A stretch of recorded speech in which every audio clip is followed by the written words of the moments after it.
Price Lord. இந்த காலை வேளையிலே உங்களை சந்திப்பதில் ரொம்ப சந்தோஷம். அநேக வாக்கு தத்தங்களை நம்ம ஆண்டவர்கிட்ட இருந்து நம்ம பெற்றிருக்கலாம். ஆனால் சில நேரங்களில் சில பிரச்சனைகள்னால அவ்வளோ விசுவாசம் நமக்குள்ளே இருக்காது. ஆண்டவரை சந்தேகப்படுவோம். அது நிஜமாவே அந்த வாக்கு தத்தங்கள் நம்ம வாழ்க்கையில் நிறைவேறுமா அப்படின்னு நம்ம யோசிக்க நேரிடலாம். இங்கே மார்க் 4ஆம் அதிகாரம் 35ஆம் வசனத்தை நம்ம பார்க்கும்போது இங்கே ஆண்டவர் சிலரை பார்த்து ஒரு வாக்குறுதியை ஆண்டவர் கொடுக்கிறார். இங்கே என்ன சொல்கிறாரு பாருங்கள். மார்க் 4ஆம் அதிகாரம் 35ஆம் வசனம். அன்று சாயங்காலத்தில் அவர் அவர்களை நோக்கி, அக்கரைக்கு போவோம் வாருங்கள் என்றார். என்ன பார்த்து சொல்கிறாரு? போட்டில் இருக்காரு. போட்டில் அக்கறைக்கு போவோம் வாருங்கள் அப்படின்னா என்ன அர்த்தம்னா, இந்த கரையிலேருந்து இன்னொரு கரைக்கு நம்ம போகலாம் அப்படின்னு சொல்கிறாரு. அவர் சொன்னதுக்கப்புறம் இங்கே என்ன நடக்குதுன்னா, போட்டில் ஏறி போகிறாங்க. 37ஆம் வசனம் சொல்லுது, அப்பொழுது பலத்த சுழல் காற்று உண்டாகி படகு நிரம்பத்தக்கதாக அலைகள் அதன் மேல் மோதிற்று.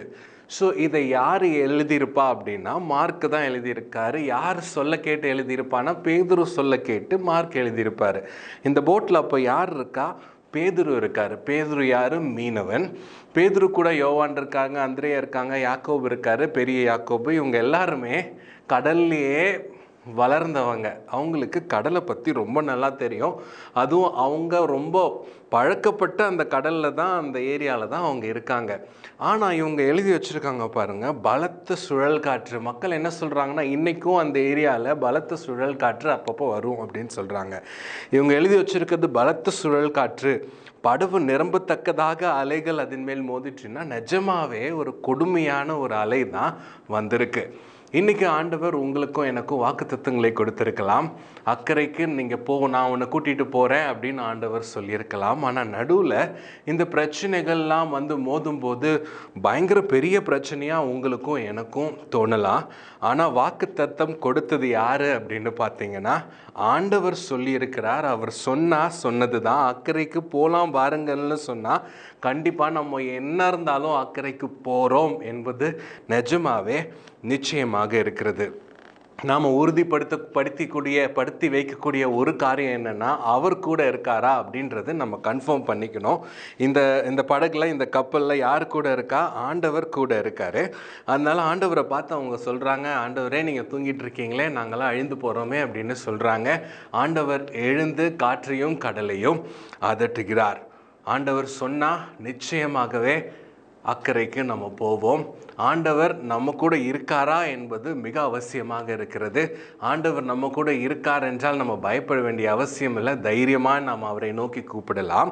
இங்கே சீஷர்கள் என்ன பண்ணுறாங்க பாருங்கள். இவர் யாரோ, காற்றும் கடலும் இவருக்கு கீழ்ப்படிந்ததே என்று 41ஆம் அதிகார வசனத்தில் சொல்கிறாங்க. இங்கே சீஷர்களுக்கு அவங்களுக்கு ஆச்சரியமாக இருந்துச்சு. என்னடா இவர் யாருன்னு தெரியலையே, இவர் சொன்னால் காற்றும் கீழ்ப்படியுது கடலும் கீழ்ப்படியுது அப்படின்னு ஒரு மாதிரி ஆச்சரியப்பட்டாங்க. இன்றைக்கி நமக்கு தெரியும், நம்ம கூட இருக்கிற தேவன், நம்ம கூட இருக்கிற இயேசு யார் என்று நமக்கு தெரியும். அவங்க பயந்த அளவுக்கு கூட நம்ம பயப்பட வேண்டிய அவசியம் இல்லை. உங்கள் வாழ்க்கையிலையும் என் வாழ்க்கையிலையும் எவ்வளோ பெரிய காற்று அடித்தாலும், புயல் காற்று அடித்தாலும், படகு நிரம்பத்தக்கதாக அமிழத்தக்கதாக பிரச்சனை உங்கள் வாழ்க்கையிலையும் என் வாழ்க்கையிலையும் இருந்தாலும் ஆண்டவர் நமக்கு வாக்குத்தத்தம் கொடுத்து இருக்கிறார். அதை நிறைவேற்றியே தீருவார். அவர் சொன்னது தான். அவர் நம்ம கூட இருக்கிறார்னா பிரச்சனையே இல்லை. நம்ம பயப்பட வேண்டிய அவசியமே இல்லை. அவர் யார் என்பதை நமக்கு நன்றாக தெரியும். நிச்சயமாகவே அவர் இயற்கைக்கும் மேற்பட்ட காரியங்களை செய்ய அவர் நல்ல தேவனாக இருக்கிறார், வல்ல தேவனாக இருக்கிறார் என்பது உங்களுக்கும் எனக்கும் நிச்சயமாகவே தெரியும். நாம் அதிக விசுவாசத்தோடு காத்திருக்கும் போது அவர் நிச்சயமாகவே நம்மை அக்கறைக்கு நடத்தி செல்ல தேவன் வல்லவராக இருக்கிறார். நாம் கண்களை மூடி ஜெபிக்கலாம். அன்புள்ள பிதாவே, இந்த நாளுக்காய் நன்றி செலுத்துகிறோம். மார்க் 4ஆம் அதிகாரத்தில் நீர் எழுதி வைத்திருக்கிற இந்த சம்பவத்திற்காய் நன்றி. நீங்கள் சொன்னது தான்ப்பா.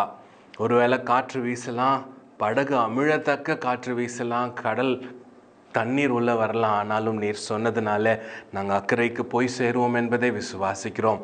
எங்கள் வாழ்க்கையிலும் எங்கள் பிரச்சனைகள் மத்தியிலும் நீங்கள் இருக்கிறீர் என்பதை நாங்கள் விசுவாசிக்கிறோம். நீங்கள் எங்கள் கூடவே இருங்க, நடத்தி செல்லுங்க. நாங்கள் உண்மையை நம்பி இருக்கிறோம். இயேசுவின் நாமத்தில் பிதாவே, ஆமேன்.